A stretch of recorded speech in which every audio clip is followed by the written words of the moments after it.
मेरे प्यारे कृष्ण भक्तों को मेरा प्यार भरा राधे राधे। आज हम श्रीमद् भागवत के 10वें स्कंद के 39वें अध्याय में प्रवेश करेंगे, जिसमें श्री कृष्ण बलराम का मथुरा आगमन का वर्णन किया गया है। श्री सुखदेव जी कहते हैं, भगवान श्री कृष्ण बलराम जी ने अक्रूर जी को भली भांति सम्मान किया। वे आराम से पलंग पर बैठ गए। उन्होंने मार्ग में जो जो अभिलाषाएं की थी वे सब पूरी हो गईं। परीक्षित, लक्ष्मी के आश्रय स्थान भगवान श्री कृष्ण प्रसन्न होने पर ऐसी कौन सी वस्तु है जो प्राप्त नहीं हो सकती है। फिर भी भगवान के परम प्रेमी भक्तजन किसी भी वस्तु की कामना नहीं करते हैं। देवकी नंदन भगवान श्री कृष्ण ने सायंकाल का भोजन करने के बाद अक्रूर जी के पास जाकर अपने स्वजन संबंधियों के साथ कंस के व्यवहार और उसके अगले कार्यक्रम के संबंध में पूछा। भगवान श्री कृष्ण ने कहा, चाचा जी, आपका हृदय बड़ा शुद्ध है, आपको यात्रा में कोई कष्ट तो नहीं हुआ। स्वागत है, मैं आपकी मंगल कामना करता हूँ। मथुरा में हमारे आत्मीय, सुहृद, कुटुंबी और अन्य संबंधी सब कुशल और स्वस्थ है ना। हमारा नाम मात्र का मामा कंस तो हमारे कुल के लिए एक भयंकर व्याधि है। जब तक उसकी बढ़ती हो रही है तब तक हम वंश वालों और उनके बाल बच्चों का कुशल मंगल क्या पूछें। चाचा जी, हमारे लिए बड़ी खेद की बात है कि मेरे ही कारण मेरे निरपराध सदाचारी माता पिता को अनेक प्रकार की यातनाएं झेलनी पड़ी हैं, तरह तरह के कष्ट उठाने पड़े हैं। और तो क्या कहूँ, मेरे ही कारण उन्हें हथकड़ी बेड़ी में जकड़ कर जेल में डाल दिया गया है तथा मेरे ही कारण उनके बच्चे भी मार डाले गए। मैं बहुत दिनों से चाहता था कि आप लोगों से किसी न किसी का दर्शन हो। यह बड़ी सौभाग्य की बात है कि आज मेरी वह अभिलाषा पूरी हो गई है। सौम्य स्वभाव चाचा जी, अब आप कृपा करके यह बतलाइए कि आपका शुभ आगमन किस निमित्त से हुआ है। श्री सुखदेव जी कहते हैं, परीक्षित, जब भगवान श्री कृष्ण ने अक्रूर जी से इस प्रकार प्रश्न किया तब उन्होंने बतलाया कि कंस ने तो सभी यदुवंशियों से घोर बैर ठान रखा है। वह वासुदेव जी को मार डालने का भी उद्यम कर चुका है। अक्रूर जी ने कंस का संदेश और जिस उद्देश्य से उसने स्वयं अक्रूर जी को दूत बनाकर भेजा था, नारद जी ने जिस प्रकार वासुदेव जी के घर श्री कृष्ण के जन्म लेने का वृतांत उसको बता दिया था, सो सब सुनाया। अक्रूर जी की यह बात सुनकर विपक्षी शत्रुओं का दमन करने वाले भगवान श्री कृष्ण बलराम जी हंसने लगे और इसके बाद उन्होंने अपने पिता नंद जी को कंस की आज्ञा सुना दी। तब नंद बाबा ने गोपों को आज्ञा दी कि सारा गौरस एकत्र करो और भेंट की सामग्री लो और छकड़े जोड़ो। कल प्रातःकाल ही हम सब मथुरा की यात्रा करेंगे और वहाँ चलकर राजा कंस को गौरस देंगे। वहाँ एक बड़ा उत्सव हो रहा है, उसे देखने के लिए देशों की सारी प्रजा इकट्ठी हो रही है। हम लोग भी उसे देखेंगे। नंद बाबा ने गांव के कोतवाल के द्वारा यह घोषणा सारे ब्रज में करा दी। परीक्षित, जब गोपियों ने सुना कि हमारे मनमोहन श्याम सुंदर गौर सुंदर बलराम जी मथुरा ले जाने के लिए अक्रूर जी ब्रज में आए हैं, तब उनके हृदय में बड़ी व्यथा हुई और वे व्याकुल हो गईं।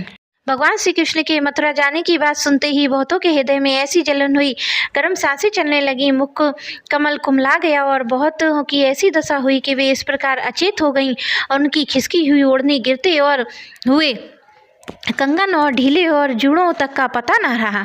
भगवान के स्वरूप का ध्यान आते ही बहुत सी गोपियां चित्तवृत्तियां सर्वथा निवृत्त हो गईं, मानो वे समाधिस्थ हो गईं, आत्मा में स्थित हो गईं और उन्हें अपने शरीर और संसार का कुछ भी ध्यान न रहा। बहुत सी गोपियों के सामने भगवान श्री कृष्ण का प्रेम और संसार का प्रेम और उनकी मंद मंद मुस्कान और हृदय को स्पर्श कराने वाली विचित्र पदों से युक्त मधुर वाणी नाचने लगी। वे उसमें तल्लीन हो गईं, मोहित हो गईं। उनकी आंखों से आंसू बह रहे थे। वे झुंड की झुंड इकट्ठी होकर इस प्रकार कहने लगी। गोपियों ने कहा, धन्य हो विधाता, तुम सब कुछ विधान तो करते हो, परंतु तुम्हारे हृदय में दया का लेस भी नहीं है।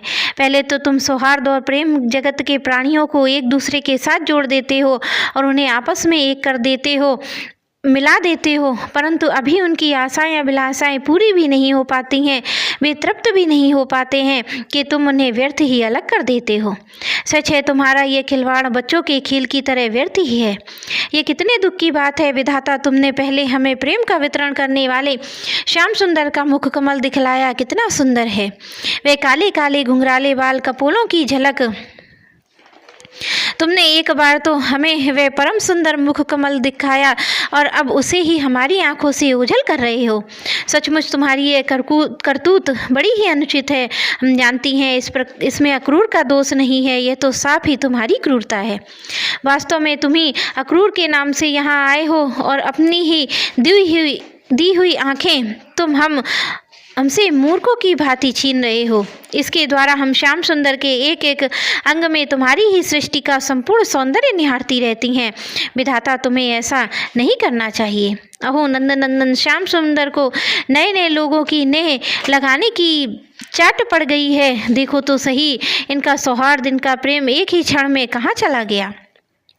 हम तो अपने घर के द्वारा स्वजन संबंधी पति पुत्र आदि को छोड़कर इनकी दासी बन गई हैं। इन्हीं के लिए आज हमारा हृदय शोकातुर हो रहा है, परंतु ये ऐसे हैं कि हमारी ओर देखते तक नहीं है। आज की रात का प्रातःकाल मथुरा की स्त्रियों के लिए निश्चय ही बड़ा मंगलमय होगा। आज ही उनकी बहुत दिनों की अभिलाषाएं अवश्य पूरी हो जाएंगी, जब हमारे ब्रजराज श्याम सुंदर अपनी तिरछी चितवन मंद मंद मुस्कान से युक्त मुखारबिंदु का मादक मधुर वितरण करते हुए मथुरापुरी में प्रवेश करेंगे।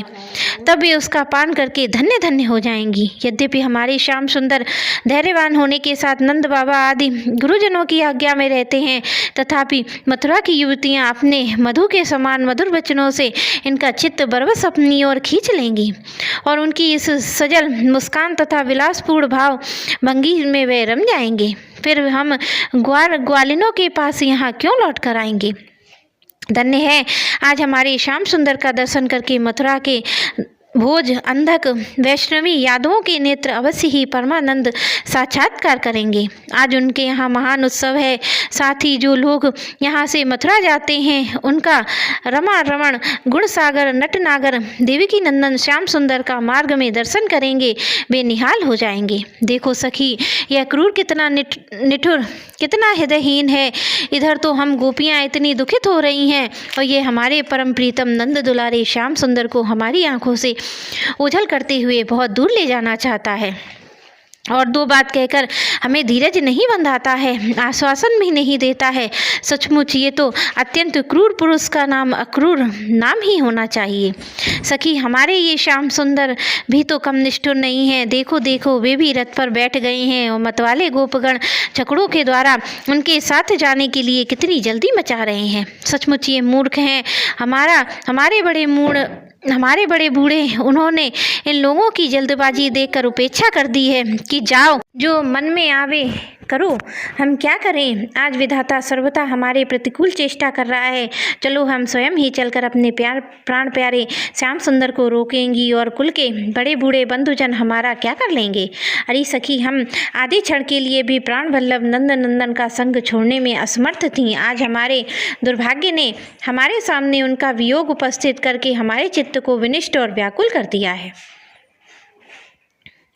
एक दिन ही नहीं, प्रतिदिन की बात है। सायंकाल में प्रतिदिन वे ग्वाल बालों से घिरे हुए बलराम जी के साथ वन में गौवें चरा कर लौटते हैं और उनकी काली काली घुंघराली अलकें गले में पुष्पहार और गहुओं के खुर से रज से ढके रहते हैं। वे बांसुरी बजाते हुए अपनी मंद मंद मुस्कान और तिरछी चितवन से देख देख हमारे हृदय को बेंध डालते हैं।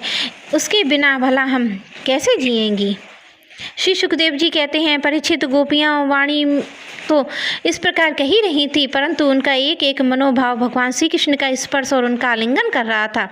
विरह की संभावना से अत्यंत व्याकुल होकर लाज लज्जा छोड़कर हे गोविंद, हे दामोदर, हे माधव इस प्रकार ऊंची ऊंची आवाज में पुकार कर सुललित स्वर में रोने लगी। गोपियाँ इस प्रकार रो रही थी। रोते रोते सारी रात बीत गई। सूर्योदय हुआ। अक्रूर जी संध्या वंदन आदि नित्य कर्मों से निवृत्त होकर रथ पर सवार हुए और उसे हाँक ले चले। नंद बाबा आदि गोप ने भी दूध दही मक्खन आदि से भरे हुए मटके भेंट की बहुत सी सामग्रियां ले लीं और छकड़ों पर चढ़कर उनके पीछे चले। इसी समय अनुराग में रंग रंगी गोपियां हमारे प्राण प्यारे श्री कृष्ण के पास गईं और उनकी चितवन मुस्कान आदि निरख कर कुछ सुखी हुई। अब वे प्रीतम श्याम सुंदर से कुछ संदेश पाने की आकांक्षा वहीं खड़ी हो गई। यदुवंश शिरोमणि भगवान श्री कृष्ण ने देखा कि मेरे मथुरा जाने में गोपियों के हृदय में बड़ी जलन हो रही है, वे संतृप्त हो रही हैं, तब उनको दूत के द्वारा मैं आऊँगा यह प्रेम संदेश भेजकर उन्हें धीरज बंधाया। इधर भगवान श्री कृष्ण भी बलराम जी और अक्रूर जी के साथ वायु के समान वेग वाले रथ पर सवार होकर पापनाशी यमुना जी के किनारे जा पहुँचे। वहाँ उन लोगों ने हाथ मुँह धोकर यमुना जी का मकत मणि के समान नीला और अमृत के समान मीठा जल पिया। इसके बाद बलराम जी के साथ भगवान वृक्षों के झुरमुट में खड़े रथ पर सवार हो गए। अक्रूर जी ने दोनों भाइयों को रथ में बैठाकर उनसे आज्ञा ली। यमुना जी के कुंड पर आकर विधि पूर्वक स्नान किया। उस कुंड में स्नान करने के बाद जल में डुबकी लगाकर गायत्री का जप करने लगे। उसी समय जल के भीतर अक्रूर जी ने देखा कि श्री कृष्ण बलराम दोनों भाई एक साथ बैठे हुए हैं।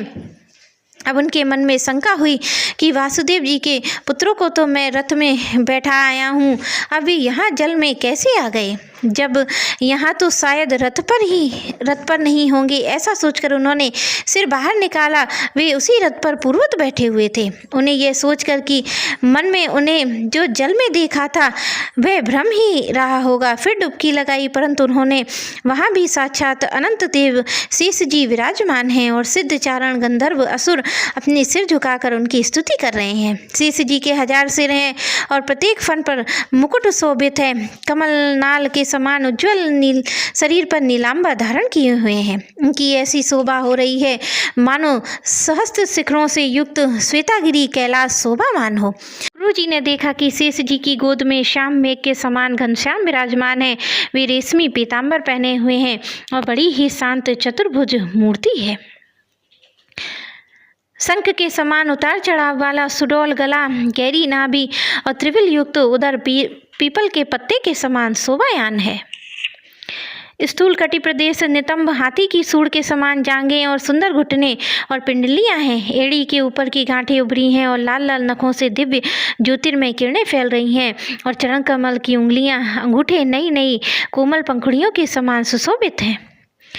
नंद सुनंद आदि पार्षद अपने स्वामी सनकादिक परम ऋषि परम ब्रह्मा महादेव आदि देवता सर्वेश्वर मारीच आदि 9 ब्राह्मण प्रजापति प्रहलाद नारद आदि भगवान के परम प्रेमी भक्त 8 वसु और अपने परम प्रीतम भगवान समझकर भिन्न भिन्न भावों से के अनुसार निर्देश वेदवाणी में उनकी स्तुति कर रहे हैं। साथ ही लक्ष्मी पुष्टि सरस्वती कांति कीर्ति तुष्टि इला ऊर्जा विद्या अविद्या और स्वित और माया आदि शक्तियाँ मूर्तिमान होकर उनकी सेवा कर रही हैं। भगवान की ये झांकी निरख कर अक्रूर जी का हृदय परमानंद से लबालब भर गया। उन्हें परम भक्ति की प्राप्त हो गई और सारा शरीर हर्षावेश से पुलकित हो गया। प्रेम का भाव उद्रेक होने लगा, उनके नेत्रों में आंसू भर आए। अब अक्रूर जी ने अपना साहस बटोरकर भगवान के चरणों में सिर रखकर प्रणाम किया और वे उसके बाद हाथ जोड़कर बड़ी सावधानी से धीरे धीरे गदगद स्वर से भगवान की स्तुति करने लगे। मेरे प्यारे कृष्ण भक्तों को मेरा प्यार भरा राधे राधे।